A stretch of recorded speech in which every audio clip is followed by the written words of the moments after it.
আপনি কি কারো দোষ দেখে চুপ থাকতে পারেন নাকি সঙ্গে সঙ্গে সবাইকে জানাতে মন চায়? একটা কাজই আপনার দুনিয়া আখিরাত বদলে দিতে পারে। রসূলুল্লাহ সাল্লাল্লাহু আলাইহি ওয়াসাল্লাম বলেছেন, যে ব্যক্তি একজন মুসলমানের দোষ গোপন রাখবে, আল্লাহ দুনিয়া ও আখিরাতে ওই ব্যক্তির দোষ গোপন রাখবেন। সাহিহ বুখারী ২৪৪২, সাহিহ মুসলিম ৬৭৪৩, মিশকাত ৪৯৫৮। ভাবুন তো, আজ আমরা কি করছি? কারো একটা ভুল দেখলেই স্ক্রিনশট, গল্প, আলোচনা। কিন্তু ইসলাম আমাদের শেখায় দোষ ঢেকে রাখা, মানুষকে অপমান না করা, গোপনে সংশোধনের চেষ্টা করা। আপনি যখন কারো দোষ গোপন রাখেন, আল্লাহ তাআলা নিজ দায়িত্বে আপনার দোষ ঢেকে দেন, এই দুনিয়ায়ও আখিরাতেও।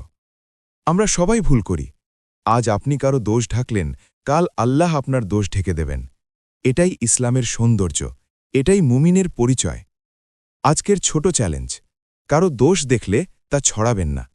এমন হৃদয় ছোঁয়া হাদিস ভিত্তিক নাসিহত পেতে এখনই চ্যানেলটি ফলো বা সাবস্ক্রাইব করুন।